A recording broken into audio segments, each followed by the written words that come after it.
नमस्ते साथियों। आज मैं आपको एक स्थान पर लाया हूँ। ये जो है बेकल बीच है। ये बेकल फोर्ट बीच है।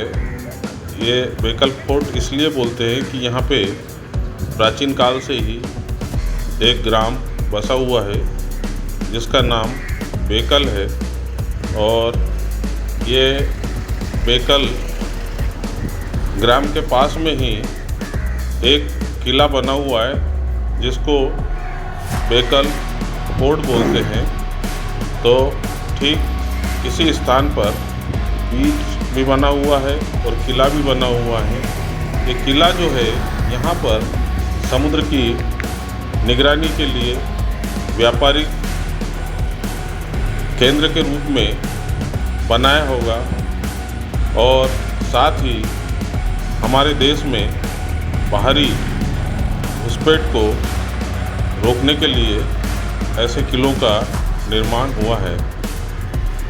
ऐसे किले साथियों अमूमन हर देश में समुद्र के किनारे बने हुए हैं, जो कि किसी देश में समुद्र के रास्ते प्रवेश करने के लिए बहुत ही सुलभ रास्ते होते हैं। और ऐसे रास्तों के द्वारा ही विदेशी व्यापार, आवागमन और सामाजिक रिश्ते और धर्म इत्यादि का प्रचार प्रसार होता है। एवं यहाँ पर इन क्षेत्रों में कोस्टल एरियाज़ में जो भी फसलें होती है या जो भी चीज़ें उगाई जाती है उनको वहाँ के जनजीवन के द्वारा तैयार करके और विदेशों को बेचा जाता है।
उधर उधर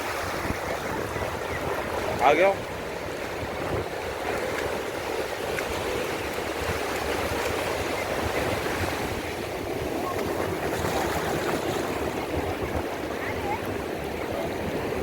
हेलो साथियों, नमस्कार नमस्कार।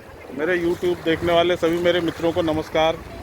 साथियों, आज मैं आपको बेकल बीच लाया हूँ।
मेरे YouTube देखने वाले सभी मित्रों को मेरा बहुत बहुत नमस्कार और प्यार।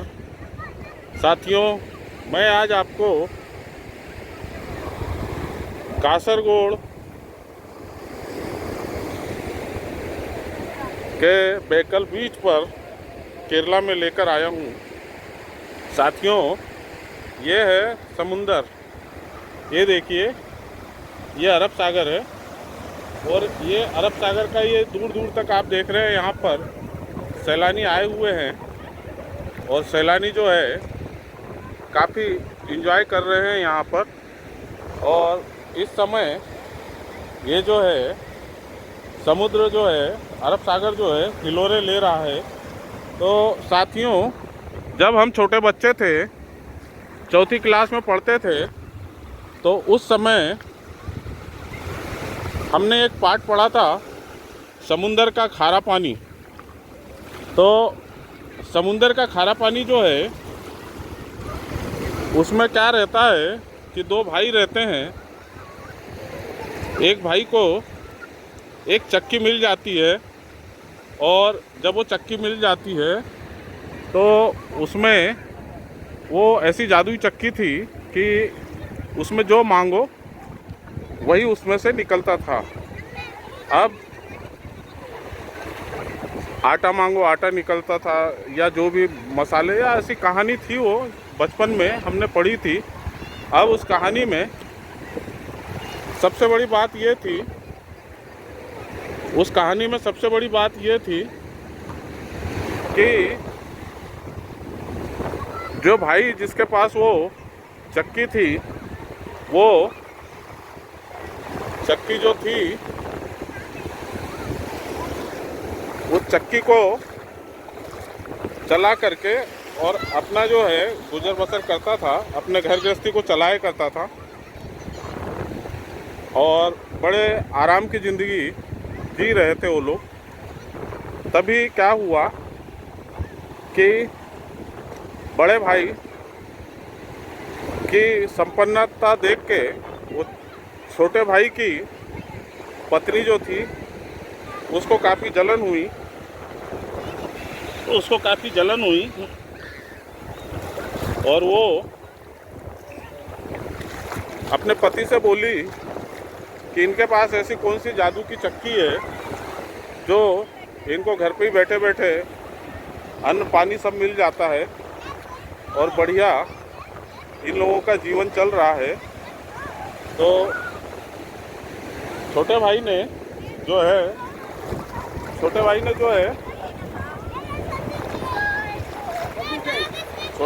जो है बड़े भाई की चक्की चुरा ली और चुराने के बाद में वो चुपचाप से रात के समय समुंदर में ले गया, अपनी नाव में रख के, और उस चक्की को चला दिया और कहा कि चलो इसमें से नमक निकल जाए। उस ज़माने में नमक भी बड़ा महत्वपूर्ण था। तो आखिर में नमक जो है, बेटा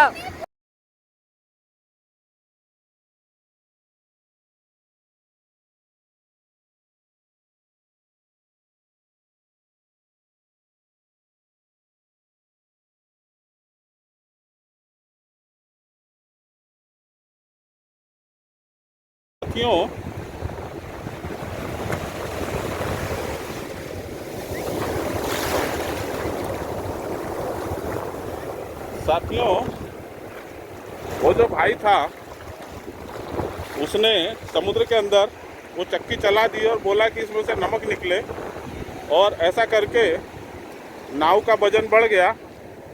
और नाव का वजन बढ़ने के बाद में उसमें इतना ज़्यादा लोड हो गया कि वो वजन से नाव जो है समुद्र में डूब गई। उस भाई को ये मालूम नहीं था कि इस चक्की को बंद कैसे करना है। उसका सिंपल सा फंडा ये था कि चक्की को जो है उल्टा घुमा दो तो वो बंद हो जाती थी, बाकी उसको मालूम नहीं था। और उस चक्की के साथ वो लालच में उस समुद्र में ही डूब गया। तो ये तो हम छोटे बच्चे थे, उस समय की कहानी थी जो सबसे पहले पढ़ी और समुद्र के बारे में जाना। हालांकि समुद्र हमने देखा नहीं था। इसके बाद साथियों, इसके बाद मैं थोड़ा बड़ा हुआ। बड़ा होने के बाद में हमारा इंटीरियर क्षेत्र में रहते थे। 11वीं क्लास में एडमिशन हुआ और 11वीं क्लास में एडमिशन होने के बाद में हमने हायर सेकेंडरी की परीक्षा पास करी। हायर सेकेंडरी की परीक्षा पास करी और इसके बाद इंजीनियरिंग कॉलेज में मेरा एडमिशन हो गया। उस समय तक हम 17-18 साल के हो चुके थे और इसी बीच में मेरे किसी मित्र के साथ मुझे मुंबई जाने का सौभाग्य प्राप्त हुआ और वहीं पर मैंने जुहू बीच पर पहली बार समुंदर देखा कि समुंदर होता कैसे है। जब पहली बार 17-18 साल के एक नवयुवक ने समुद्र देखा तो अब तक उसको निहारता ही रह गया। घंटों में वहाँ बैठा रहा समुद्र के किनारे। और ये वही अरब सागर है जो मुंबई से चला आ रहा है। यही वो कोस्ट लाइन है जो कि आगे जो है कन्याकुमारी तक चली गई है। ये भारत का जो है अरब सागर का क्षेत्र कहलाता है। तो साथियों, सबसे बड़ी बात है हमारी जो पृथ्वी है इस पर 75% पानी है और 25% जो है भूभाग है। माने 25 जितना ज़मीन का क्षेत्रफल है उस क्षेत्रफल में 75% जो है ज़मीन को पानी ने घेर रखा है। और हालांकि मैं सिविल इंजीनियर हूँ, मेडिकल साइंस की बातें ज़्यादा जानता नहीं हूँ या वैज्ञानिक भी नहीं हूँ, लेकिन मेरा ऐसा मानना है कि ये पंच महाभूत जो है क्षिति जल पावक गगन समीरा पंच रचित ये अदम शरीरा, तो ये पंच महाभूतों को जो है शांत करने के लिए, गति देने के लिए, यही गति जो है ये पानी देता है। ये पानी जो है यही संसार को गति देता है और इसी गति के कारण हमारे प्लानेट पे, हमारी धरती पे हम लोगों का जीवन है। तो ये इसकी सबसे बड़ी खासियत है। अगर जल नहीं होता तो जीवन नहीं होता। तो ये जल जो है इसी में हलचल है और ये जल जो है हवा से सहारा लेकर के और मूवमेंट लेता है। सूरज से गर्मी लेके और जो है ऊर्जा उत्पन्न करता है और तापमान को नियंत्रित करता है, खनिज तत्वों को खोलता है और जीवन के संचार के लिए यह बहुत महत्वपूर्ण चीज़ है। तो साथियों, अभी जो है ये अपने आप में समुद्र विज्ञान जो है एक बहुत बड़ा शास्त्र है। इसका कोई और छोर नहीं है, क्योंकि हम पानी की खोज में दूसरे ग्रह पर जा रहे हैं और हमारे ग्रह पे ही इतना पानी है कि हमको जो है इस पानी को सहेजने, संवारने की बहुत ज़्यादा ज़रूरत है। तो अभी बहुत ज़्यादा डिटेलिंग ज्ञान नहीं कर रहा हूँ मैं।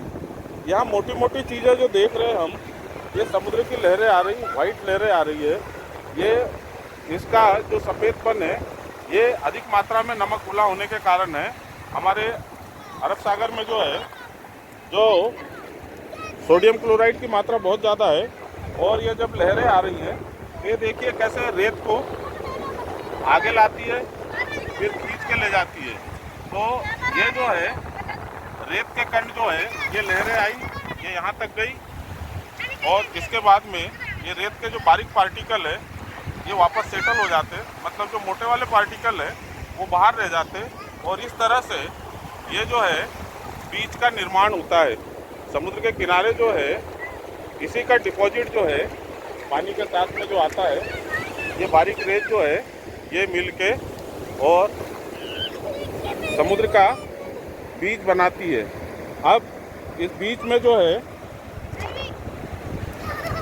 दूसरा सबसे बड़ी चीज़ क्या है, समुद्र का पानी जो खारा है, ये खारापन कहाँ से आता है, ये क्या है, संसार में जब पहली बार बारिश हुई और बारिश होने के साथ साथ में जब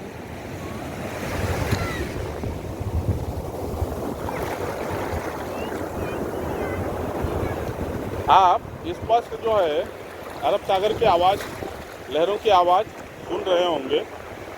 तो समुद्र का पानी का खारेपन का राज ये है कि जो मुख्य भूभाग है वहाँ पर बारिश होती है, और बारिश के साथ नदियाँ जो है पानी को लेकर आती है। पानी को जब लेकर आती है अपने साथ में, तो जब आसमान से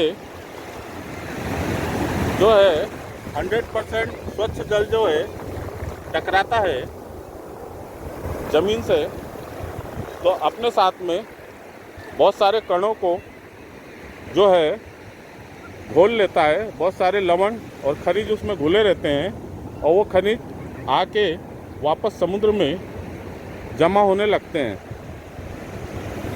तो वो खनिज जमा होते हैं, और इसके बाद में आप देख रहे हैं ये सूर्य है। ये सूर्य जो है ये अपनी गर्मी जब इस पानी को देता है, तो पानी जो है स्थिर नहीं है। उठा हुआ पानी जो है कोई काम का नहीं होता। पानी में गति जो है वो गति ही काम की है। तो जब सूर्य की गर्मी इस पर पड़ती है पानी के ऊपर, तो ये जो है पानी भाप बन जाता है। भाप बन के और बादल बनता है, और बादल बन के ये जो है बरसता है। और इस तरह से हमारे संसार में, या ये बोल सकते हैं हमारे भारत में पर्टिकुलर जो है मानसूनी रेन जो होती है, ये चक्र जो है मानसून का मौसम जो है, बरसात का मौसम जो है साल में एक बार आता है। और वर्षा समय के लिए जो है बादल बन के बरसते हैं, और वो जब ज़मीन से पे गिरते हैं तो उस समय जो है ये बहुत सारे खनिज लवण वापस जितनी भी नदियां हैं वो इन सागरों में अपने साथ लाए हुए लवण को मिला देती है। और इस तरह से यह क्रम जो है लाखों करोड़ों वर्षों से चल रहा है। जब पहली बारिश हुई थी उसमें जो लवण घुले थे, और वो लवण जो घुल के आए और वापस उनका यहाँ से इसी समुद्र से, इन्हीं समुद्रों से उनका वेपोराइजेशन हुआ है। और वेपोराइजेशन होने के बाद में जो है, वेपोराइजेशन होने के बाद में जो है फिर बारिश हुई है, फिर वो तत्व जो है समुद्र में आए हैं, और इस तरह से पानी हर बार अपना चक्र के साथ में जाके बारिश करता है, और यहाँ पे जो है कंसंट्रेशन बढ़ाता जाता है। तो इस तरह से समुद्र का पानी जो खारा है, ये पानी जो है पीने लायक नहीं है। दूसरी चीज़ क्या है, मैं जो भी बात बोल रहा हूँ ये अपने अनुभव से बोल रहा हूँ। तो दूसरी चीज़ क्या है कि यह है खारा पानी। और खारा पानी है तो हाथ पैरों का दर्द वगैरह है, तो इस पानी में ऐसा जैसे मैं घूम रहा हूँ, ये देख रहे हैं, या बहुत सारे लोग घूम रहे हैं, तो हाथ पैरों का दर्द जो है इस पानी में घूमने से, नमकीन के पानी में डॉक्टर लोग बोलते हैं ना, सिकाई कर लो हल्के से नमक के पानी से। तो घर में अगर आपको कोई पानी नहीं दे रहा हो सिकाई के लिए, तो जो बीच है वहाँ आ जाए हमारे बुजुर्ग लोग, है ना। घुटनों का दर्द, पैरों का दर्द, जो भी दर्द है, यहाँ मस्त घूमें यहाँ, और ये खनिज तत्वों से मिले हुए पानी में अपने हाथ पैरों की मस्त सेक करें, ये लहरों के साथ में खेलें। निश्चित मानिए आपकी पूरी थकान दूर हो जाएगी, पूरा दर्द दूर हो जाएगा, और शरीर का जितना भी चिपचिपापन है वो क्लियर हो जाएगा। आपके हार्ट की नसें भी खुल जाएगी इस पानी से। आप जानते हैं कि ये जो है चिपचिपापन खींच देता है ये पानी, क्योंकि इसमें तैलीय तत्व नहीं है, इसमें टोटल खनिज लवण है, भस्म के रूप में है। तो ये भस्म वाला पानी जब शरीर से टच होता है तो निश्चित ही हमारी सब मांसपेशियों को भी खोल देता है। तो साथियों, कभी क्या है, आजकल के वैज्ञानिक लोग या डॉक्टर लोग जो है पर्टिकुलर किसी सब्जेक्ट पे ही वो पढ़ाई करते हैं, और ये जो सब परंपरागत चीज़ें हैं उनको नहीं बताते हैं, या तो नॉलेज में नहीं आती, या ज्ञान का भंडार इतना ज़्यादा हो गया है कि हर चीज़ बताना हर मानव के बस की बात नहीं होती है। तो मैं भी जो है अपने अनुभव से बता रहा हूँ या कुछ सोच रहा हूँ, हो सकता है मेरी कल्पना भी हो ये, पर अभी चूँकि आधे घंटे पहले ही मेरे पैरों में बहुत ज़्यादा दर्द हो रहा था, तो मैंने भी पूरा क्या है इसी पानी का यूज करके और अपनी तुरंत थकान भगा ली। और आप मेरी आवाज़ से महसूस कर रहे होंगे कि आवाज़ तरोताज़ा हो गई। तो इस पानी में जो है अगर घंटा 1.5 घंटा बहुत ज़्यादा, इस पानी में अगर 5-6 घंटे से ज़्यादा आप रखेंगे तो हाथ पाँव की त्वचा गलने लगेगी। तो हमको उस स्टेज पर नहीं जाना है, पर 1-आध घंटा जो है इस पानी को जो है झेला जा सकता है, तो उससे हमारे कई प्रकार के दर्द दूर हो जाते हैं। दूसरा साथियों, एक विशेष सब्जेक्ट है, ये हमारे छोटे बच्चों के लिए है कि जल समीर और थल समीर क्या होता है। ये जैसे ये आप सामने सूरज देख रहे हैं, ये सूरज जो सुबह निकला था, अब तो ये अस्ताचल की ओर प्रस्थान कर रहा है। अब अस्ताचल की ओर प्रस्थान कर रहा है, तो ऐसे में क्या है कि इसकी जो ऊर्जा है, जितना भी इसका रेडिएशन है, वो ये सामने आप ज़मीन देख रहे हैं, ये दूर तक आप ज़मीन देख रहे हैं, ये देखिए। इस तरफ जो है, मैं यहाँ समुद्र के किनारे खड़ा हूँ, इस तरफ ज़मीन है और इस तरफ सैकड़ों किलोमीटर तक ये अरब सागर हिलोरे मार रहा है। तो साथियों, इसमें ऐसा है कि जो ज़मीन का भाग है दिन के समय, ये जल्दी गर्म हो जाता है, और ये जो है समुद्र का पानी, ये दिन भर उस ऊर्जा को सोखते रहता है। अब होता क्या है, जब तक सूर्य चमकता है तब तक यहाँ से जो है थल समीर चलते हैं। थल समीर माने अंग्रेजी में इसको बोलते हैं लैंड ब्रिज। यहाँ से लैंड ब्रिज चलते हैं और ये इधर समुद्र के पानी की ओर जाते हैं। तो it is called land bridge या थल समीर। थल समीर यानी जो थल पे से चलती है हवाएं, उसको थल से जल की ओर जो हवाएं चलती है वो थल समीर कहलाती है। और दूसरा क्या है कि जैसे ही सूर्यास्त होता है तो ज़मीन जल्दी ठंडी हो जाती है। ये ज़मीन का भूभाग जो है जल्दी ठंडा हो जाता है और सूर्य जो है डूब जाता है। इसके बाद में जल जो है अपने दिन भर की सोखी हुई ऊष्मा को छोड़ना शुरू करता है। तो पानी जो गर्म हो जाता है, जब गर्म होके गर्म हवाएं जो है, हवाएं गर्म हो जाती है शाम को, और वो जो है ज़मीन की ओर जाती है। मतलब कि जो हवाएं यहाँ से जाती है गर्म होके ऊपर उठती हैं और वो ज़मीन की ओर जाती है, तो उसको बोलते हैं सी ब्रिज, इसको जल समीर बोलते हैं। इसी तरह से साथियों, समुद्र जो है, ये अरब सागर जो है, ये अरब सागर से ही हमारे देश में विदेशी लोगों ने भारत में पदार्पण किया और यहाँ पर जिस बेकल बीच पर खड़ा हूँ मैं, वहीं सामने वो एक महल दिख रहा है, उसको बेकल फोर्ट बोलते हैं।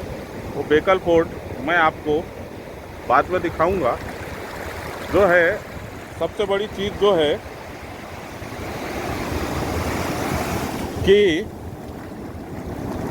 आपने एक तो समुद्र के खारापन कैसे होता है ये सीख लिया, जल समीर थल समीर क्या होता है वो सीख लिया, ये बारीक रेत मोटी रेत का कंसेप्ट भी देख लिया, ये लहरों का कंसेप्ट भी देख लिया। ये लहरें जो है इनमें ग्रेविटेशनल फोर्स भी रहता है, वायु का दबाव भी रहता है, और बहुत सारे कारणों से समुद्र में लहरें उठती है। ये जो है कहीं पे अधिक दबाव हो जाता है, अधिक दबाव से कम दबाव की ओर ये पानी आ रहा है, सीधी सी बात ये है। तो लहरें जो है ये चल रही है समुद्र में, वो नैया भी डोल रही है। दूसरा, समुद्र जो है ये हमारी जितनी भी मानवीय जनसंख्या है, इसके अलावा बहुत सारे जीव जंतु जो है समुद्र में रहने वाले, वो जीव जंतुओं का भी पालन पोषण होता है, समुद्र जीवों का आवास है, और जो है धरती के ऊपर इतना अनाज पैदा नहीं होता है कि सबका पेट भरा जा सके। तो जिन देशों के पास समुद्र का किनारा है वो अपने तटों से, अपने समुद्र के क्षेत्र से जो है मछलियाँ पकड़ते हैं या सी फूड्स समुद्री भोजन प्राप्त करते हैं।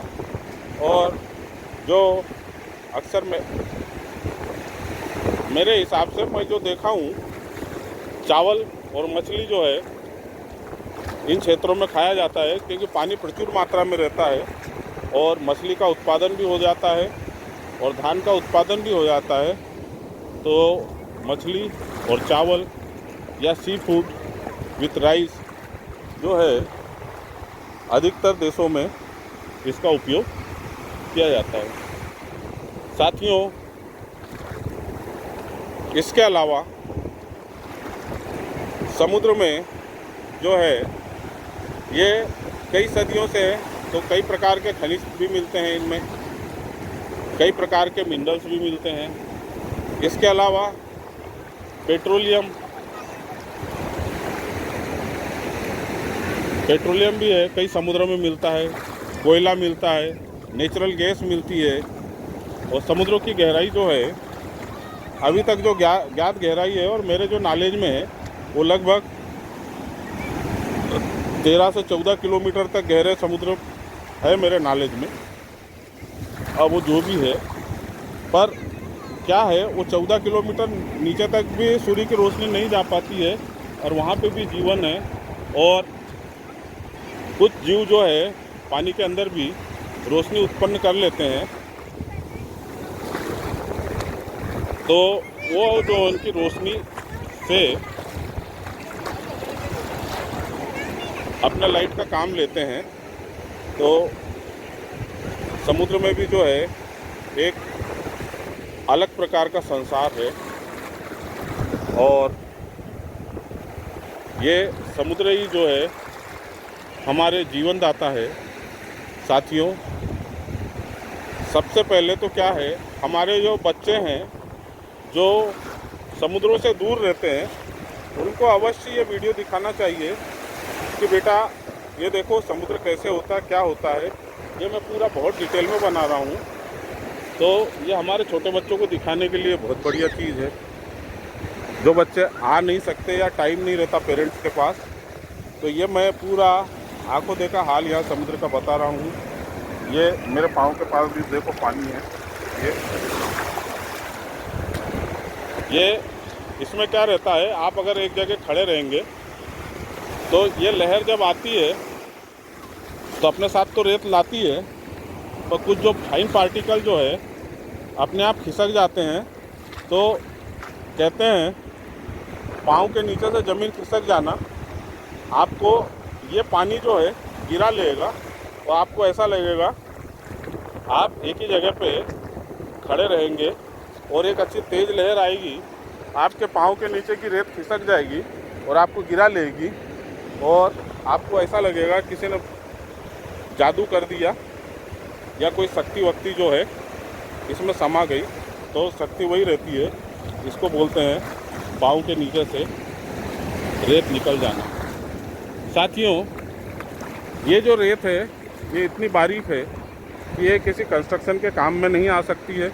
आप सोचेंगे इस रेत का उपयोग कर सकते हैं, तो ये रेत का उपयोग इसलिए नहीं कर सकते हैं कंस्ट्रक्शन साइट पे कि इसमें सबसे ज़्यादा तो एक कैल्शियम कार्बोनेट है, दूसरा इसमें क्या है कि नमक है, तो खारापन और कैल्शियम कार्बोनेट इन अधिकता के कारण इस रेत का स्ट्रक्चर में या सिविल इंजीनियरिंग में कोई उपयोग नहीं है।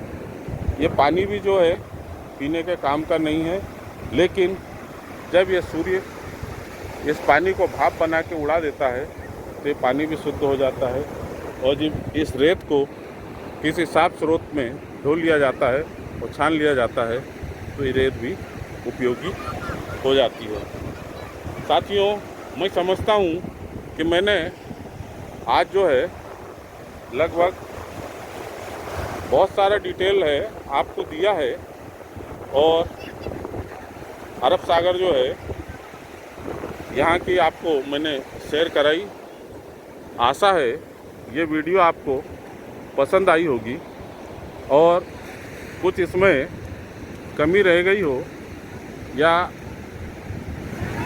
कोई चीज़ मैंने गलत बता दी हो तो साथियों उसके लिए क्षमा चाहूँगा, क्योंकि ये चीज़ जो है सोशल मीडिया पे जा रही है। इसमें इस वीडियो में टोटल मेरे अपने विचार हैं, कहीं से मैंने रेफरेंस नहीं लिया। जो मैंने अपने जीवन में अपने जीवन काल में जो अनुभव किया उसी को मैंने इसमें उकेरा है, अपने मन की बात कही है, ये समुद्रों का महत्व बताया है। तो साथियों, सबसे बड़ी चीज़ है हमको ये समुद्रों का भी संरक्षण करना है, यहाँ के जीव जंतुओं का भी संरक्षण करना है। इस लहर में साथियों एक चीज़ और है कि हर लहर आ रही है, थोड़ा आगे बढ़ रही है, तो ये जो लहर आती है पानी ऊपर उठता है तो इसको बोलते हैं ज्वार। तो ये देखो, ये पानी ऊंचा उठ के जो आ रहा है ये कहलाता है ज्वार। और यहाँ से ज्वार भाटा क्या होता है ना, ये देखो पानी ऊपर उठा है, ये ज्वार कहलाया। ये पानी देखो यहाँ तक आया, ये वापस जा रहा है, ये पानी वापस गया, इसको बोलते हैं भाटा। ये आ रहा है ये ज्वार, ये आ रहा है ज्वार, यहाँ तक आया और ये जा रहा है ये भाटा, है ना।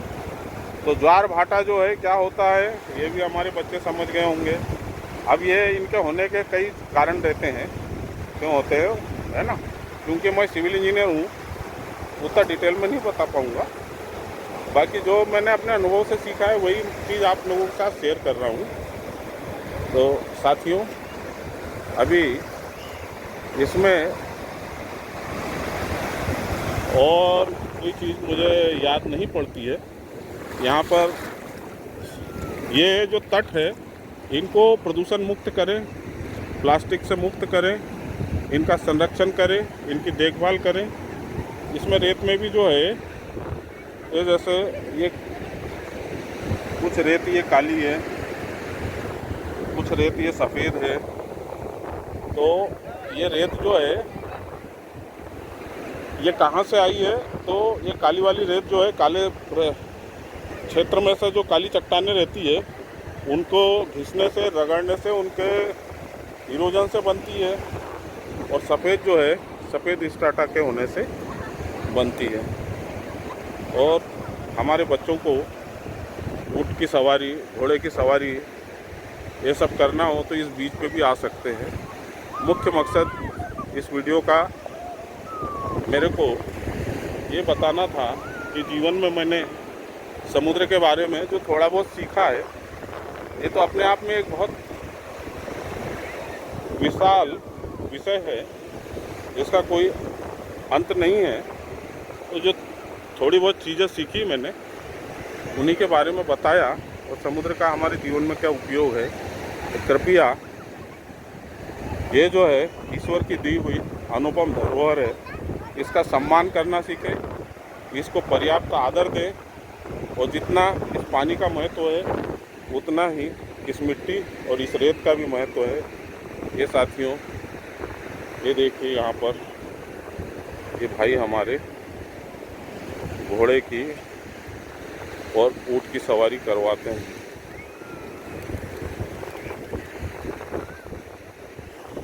छोटे छोटे बच्चों के मनोरंजन के लिए यहाँ के स्थानीय प्रशासन के द्वारा ये जो है यहाँ झूले और खाने पीने के स्टॉल और इस तरह की कई चीज़ें यहाँ पे लगा रखी है। और ये तट जो है ये यहाँ से सैकड़ों किलोमीटर लंबा है। पूरा तट घूमना संभव नहीं है एक ही बार में, पर ये जो बीच है जो देख रहे हैं, बहुत प्यारा बीच है, अच्छा बीच है। पर्यटकों को ये हमेशा लुभाता है और यहाँ काफ़ी संख्या में पर्यटक आते हैं। एक्चुअल में इस क्षेत्र में घूमने का सही समय जो है मार्च तक का होता है, और आज हम अप्रैल के तीसरे सप्ताह में यहाँ आए हुए। तो साथियों, ये जितने भी पर्यटक हैं ये लोकल ज़्यादा है, बाहर के लोग बहुत कम हैं इसमें। बाहर के माने विदेशी, जो इंडिया के हैं वो तो इंडियंस रहेंगे ही, है ना। क्या है, किसी का कोई रिश्तेदार रहता है, कोई रहता है तो आ जाते हैं घूमने। तो आज के लिए इतना ही काफ़ी। इसी के साथ जय हिंद, जय भारत। साथियों, शीघ्र ही फिर किसी नए विषय के साथ में किसी नई लोकेशन पर हम फिर मिलेंगे। नमस्कार, जय हिंद, जय भारत।